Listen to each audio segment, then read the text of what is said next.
Affaire Daniel Alves, une libération provisoire pour le Brésilien. Voilà tout ce qu'il vous faut savoir sur ce sujet. Le tribunal de Barcelone a répondu favorablement à la demande de Dani Alves et a décidé de lui accorder la liberté provisoire sous réserve toutefois du versement d'une caution de montant considérable de 1 million d'euros. Cette décision permettra à l'ancien joueur du FC Barcelone de quitter la détention en attendant que les derniers recours dans son affaire, suite à sa condamnation pour agression sexuelle, soient examinés. Cette décision intervient après le jugement rendu il y a quelques semaines à l'encontre de Dani Alves, le condamnant à une peine de 4 ans et demi de prison pour agression sexuelle. Les faits remontent au 30 décembre 2022 quand l'ex-footballeur aurait violé une jeune femme de 23 ans dans les toilettes de la boîte de nuit Sutton à Barcelone. Pour bénéficier de cette libération sous caution, le Brésilien devra verser la somme d'1 million d'euros. De plus, il sera tenu de se présenter chaque semaine à l'audience provinciale de Barcelone où s'est déroulé son procès. Le tribunal lui a également imposé une série de restrictions, notamment l'interdiction de s'approcher à moins de 1000 mètres du domicile, du lieu de travail et de tout autre lieu fréquenté par la plaignante, ainsi que l'interdiction de communiquer avec elle.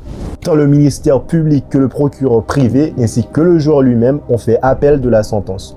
Cela signifie que Daniel Alves sera libre en attendant une décision définitive sur sa condamnation. Ses passeports espagnols et brésiliens seront retenus, l'empêchant ainsi de quitter l'Espagne. Daniel Alves est en détention depuis le 20 janvier 2023, mais il pourra désormais attendre la suite de son affaire hors des murs de la prison.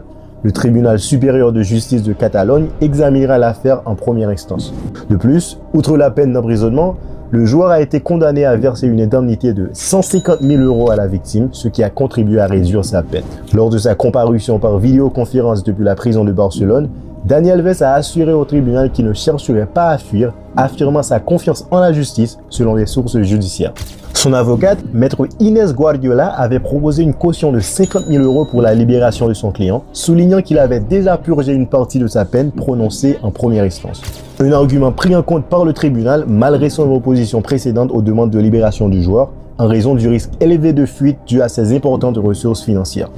Il est nécessaire de prendre en compte le temps écoulé depuis le début de sa détention, a souligné le tribunal dans sa décision, justifiant ainsi ce changement de position. Cependant, cette décision a suscité l'indignation de l'avocate de la plaignante, maître Esther Garcia, qui a qualifié de scandaleuse la liberté accordée à une personne ayant les moyens de rassembler 1 million d'euros en peu de temps, comme elle l'a déclaré sur la radio catalane RAC1.